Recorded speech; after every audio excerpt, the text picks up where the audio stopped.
O Concello de Boiro conmemorará o Día Mundial da Muller Traballadora cun amplo programa de actividades que se vai desenvolver ao longo de todo o mes de marzo, todo en colaboración co tecido asociativo do municipio. O Concello de Boiro presentou a programación do 8M, Día Mundial da Muller Traballadora, cun calendario de actividades que contará coa participación activa das asociacións do municipio. O concelleiro de Política Social, Raúl Treus, destacou que o obxectivo é dar voz aos distintos ámbitos sociais, culturais, deportivos e veciñais. Un novo programa, un novo ciclo de actividades de Muller en Saúde, no? Que van neste mes concreto do 4 de marzo ao día 27 de marzo e que no que se dispoñen diferentes actividades, diferentes charlas, diferentes formacións tamén, no? Cos que colaboramos con asociacións e entidades e tamén institucións, Concello de Boiro, Sergas, Cruz Vermella e Prosaúde Mental. O acto central terá lugar o venres 6 de marzo ás 11 da mañá coa lectura do manifesto institucional, na que participarán as asociacións Ámbar, Amigos, Cruz Vermella, A Creva, Barbantea e A Loumiña.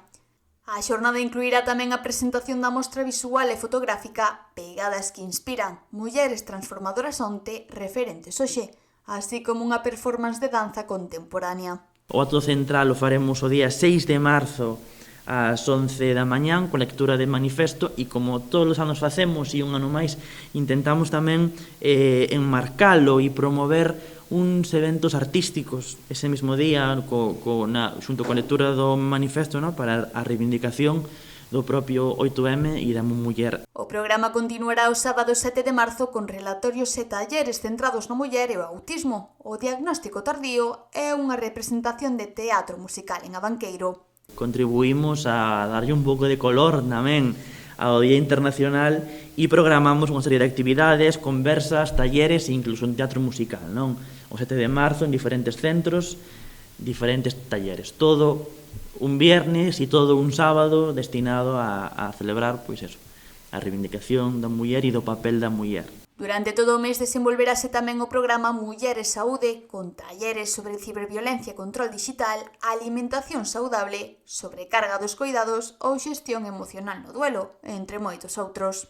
E eu penso que é positivo, no? E desde logo creo que está ben que fagamos entre todos ese tipo de cuestións ao longo do ano, non só en este mes, diferentes actividades para as mulleres, para as nosas veciñas e especificamente para diferentes segmentos. Sempre se intenta que teñan que sean de diferentes temáticas para atraer a diferentes segmentos da población, no? Todas as actividades son gratuitas, aínda que requiren inscripción previa a través do correo electrónico municipal ou do teléfono habilitado polo Concello.